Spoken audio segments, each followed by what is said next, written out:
DreAllDay.com. You're now tuned into the show where you learn the discipline to show up day after day to do the work, the confidence to put yourself out there boldly and authentically, and the mental toughness to continue showing up, doing the work, putting yourself out there, even when the success you've expected to achieve has yet to be achieved. And on top of all this, you get a huge dose of personal initiative, which is the go-getter energy that moves any one of us, including yourself, to go and make things happen instead of waiting for things to happen. And then we put all this together into a series of frameworks, approaches, insights, strategies, and techniques, all underneath the umbrella of one unifying philosophy that is called work on your game. My name is Dre Baldwin, also known as Dre All Day, and welcome to the show. And today's topic is part 6 of 7 of 21 common mistakes entrepreneurs make. And before we get into this, I remind everybody I send out a text every day, guaranteed to have you focused, sharp, and on point, called the Daily Motivation. I also send one out every Monday called the Monday Motivation. Text me at my number 305-384-6894. You'll be in my text community, and as we get that fixed and working again, you'll be getting those messages straight to your phone. Secondly, Work on Your Game University. That is the place where I do all of my coaching, the only place I do any coaching. If you would like to be coached by me directly, go to workonyourgameuniversity.com. You can read all about what we do in the university, how it works. You schedule a time to get on a call with us. That's the only way you can get in, is you must get on a call with us first, because we need to know who you are, where you're at, what you're about, what you feel like might be in your way. And once we're clear on that, we feel like you'd be a good fit and we believe we can help you, then we'll tell you how it works and how it goes from there. Again, that's at workonyourgameuniversity.com. So with all that said, let's pick up right where we left off. We're picking up at point number 16. Again, we're talking the common mistakes that entrepreneurs make in their business. Number 16, ignoring technology. Let's be clear on what technology means. I think many people have an inaccurate assessment of what this word actually means. Technology is defined as the application of scientific knowledge for practical purposes. That's all technology is, the application of scientific knowledge for practical purposes. Technology does not necessarily mean electronics, gadgets, phones, coding, software. That is not necessarily technology. Technology can simply be a better process for getting something done. That is technology. If you have a better way of getting things done, you have technology. Technology just means a process that can practically help you do what you do better and more efficiently and more effectively. That is technology. Using wheels to get around in an engine-powered automobile was a technological advancement. The wheel itself was a technological advancement over the horse and buggy, for example. Just as the smartphone was a technological advancement over having a cell phone and an MP3 player and a computer as 3 separate devices, what the smartphone did was put them all 3 in one. That is technology as well. Again, so anything that allows you to do things better and more effectively and efficiently is technology by definition. If you heard my 5-part series on using artificial intelligence, if you have not heard that series, then you should go listen to it. Let me tell you where that is. It's starting in episode number 2759. It's a 5-part series there. That is technology.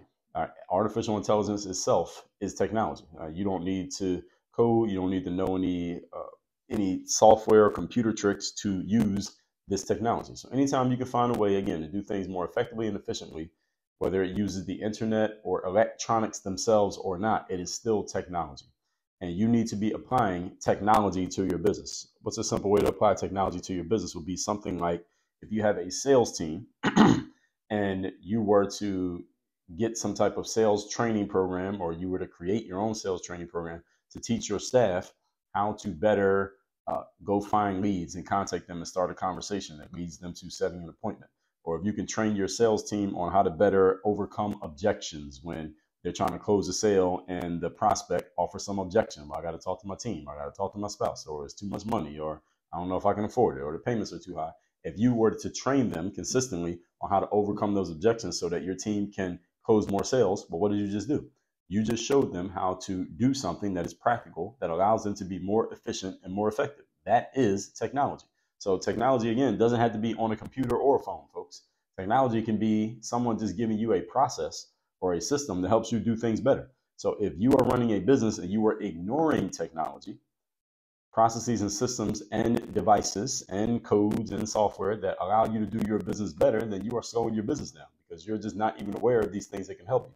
That's why I did that 5-part series on artificial intelligence. I gave you 3 parts on how to use it in your business right now. I gave you another piece on what's coming in artificial intelligence. It's not here yet, but it's on the way, and you should be on the lookout for it because it will help you do your business better.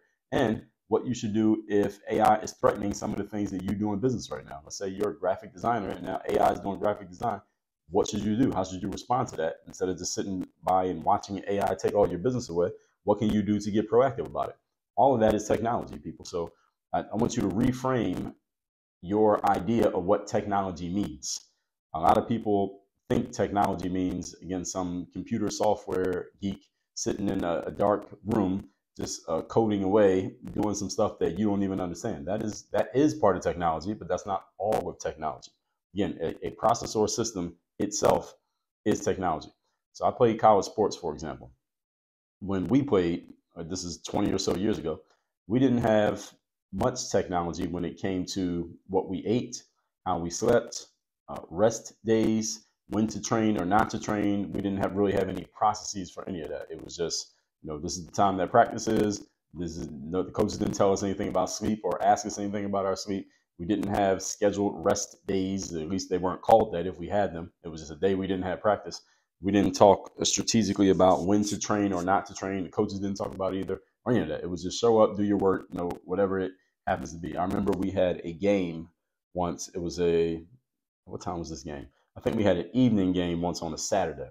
And the way it worked at the school that I was at is that the girls would play the first game and the men's team would play the second game. So it was like the games were at like 6 o'clock and 8 o'clock. And it was on a Saturday.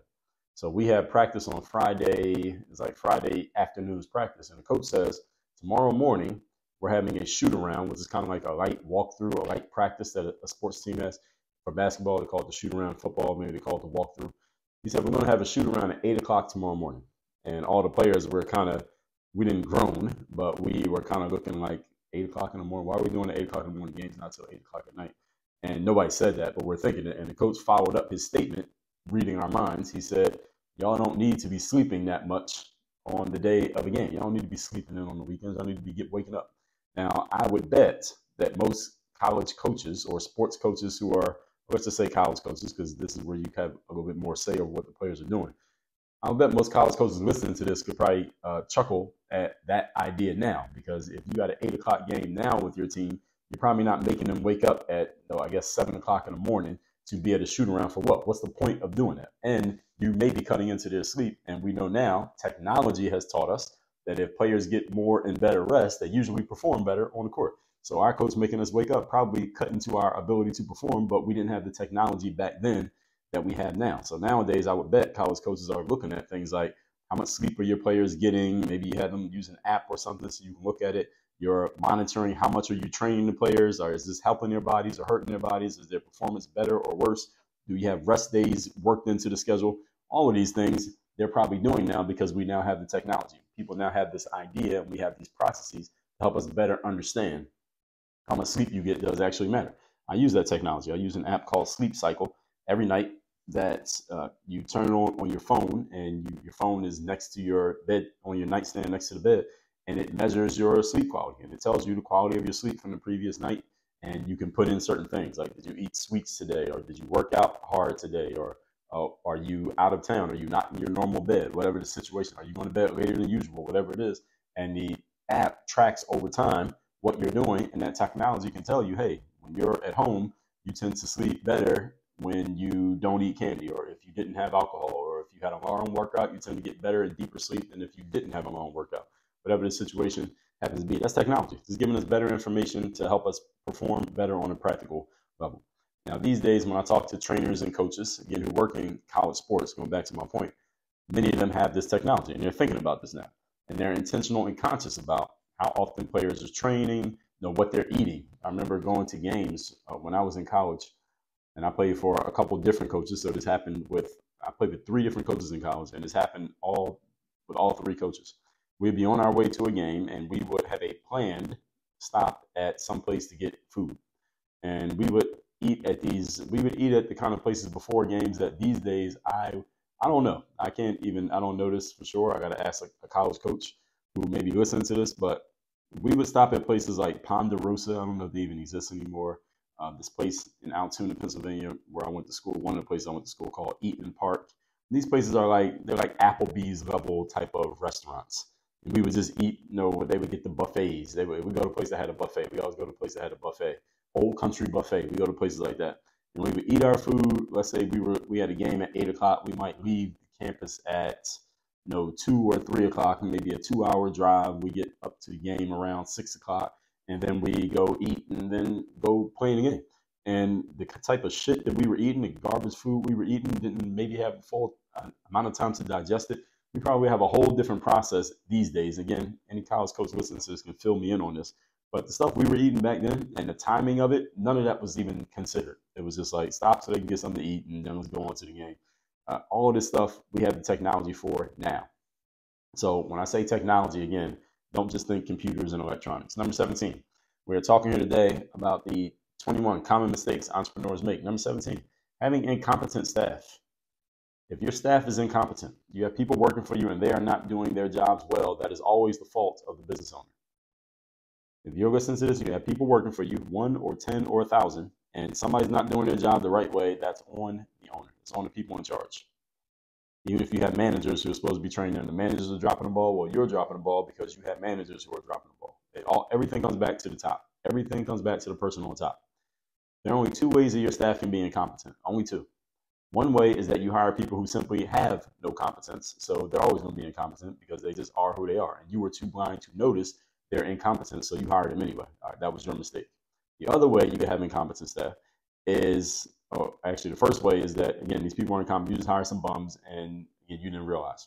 The other way your staff can be incompetent is if you hire people who are actually capable, but you've done a poor job of training and managing them, so their performance is incompetent, although they are personally competent, or they would be competent if they were being managed and trained properly. In other words, you can have some quality people in your environment, but if you are not treating them the right way, they can be performing as if they're bums. They're not actually bums, but they're not being pushed to be good, so they're not being good. And this is the law of entropy, which you've heard me talk about many times here on the show. That anything left to his own devices tends to go into a higher state of disorder and chaos. So you can have someone who is a quality performer if they're being managed and trained and watched over properly, but when left by themselves, they're a bum. And that's how most people are in life. Most people are not self-starters to where they're just going to be a high-level performer no matter what situation you put them in. There are very few people who are like that. They are few and far between. Most people, they can be high-level performers, but they have to be managed and trained and watched over and held accountable properly. If you don't do that, they could look like a bum, even though they are actually they're a good performer disguised as a bum because they're not being trained properly, because you, owner, you person on top, is not doing your job because they work for you. So it's more on you than it is on them. You would love for them to have the same ownership mentality about the work that you have. Well, you love that all you want. It ain't happening. Okay? Your employees will never have an ownership mentality because they ain't owners. All right? The only person with an ownership mentality is the owner. Everybody else is a worker, and that's the kind of mentality they're going to have. So get out of that dream of having people who work for you treating your company as if they own it, because they don't own it. All right? Why would they treat it like something that it ain't? All right? You want them to lie to themselves? No. You own it. So treat it like you own it and start training your people the way that they're supposed to be trained. You are doing a poor job of training and managing them, and this is why their performance is incompetent, even though they are competent themselves. Either way is on you, because these are all your decisions or your omissions. Okay? When your staff is not doing their job, you need to ask yourself where you, as the boss, have come up short. I personally have had to fire people quickly in business before. I hired them and they didn't last too long before they got fired. I'm talking like less than 90 days. 90 days is the normal, usual, accepted probationary period for a new hire at a company, to where in this 90 days, we could just drop you any day you want. You can drop this job any day you want, because we're both filling each other out. You feel this job might not be right for you, or we feel like you might not be right for the job. We'll just drop you and we ain't got to have a big conversation about it. You're in your 90 days, you're out. All right. So 90 days or less, that's pretty fast to have to fire somebody. I have had to do this before. Now, sometimes I've done it because these people were incompetent and I just hired too quickly. I just didn't go through my process properly. Maybe I just needed a person. I just hired the best sounding and looking person I could find without going through the proper due diligence on this person or sending them through the proper process of hiring. So they were incompetent and I just didn't go through my process. So I didn't notice their incompetence and ended up making the wrong hire. Sometimes that's the reason. That's on me. Other times, these people were competent, but I didn't do a thorough enough job of training because, again, I just wanted to get somebody in the job and I just wanted them to start doing it. And I was just hoping they would just pick it up and understand everything that was in my head without me actually train them on it. And this was a bad idea. In other words, I was too lazy to do my job of preparing them to do their work in a competent way. Both situations are my fault.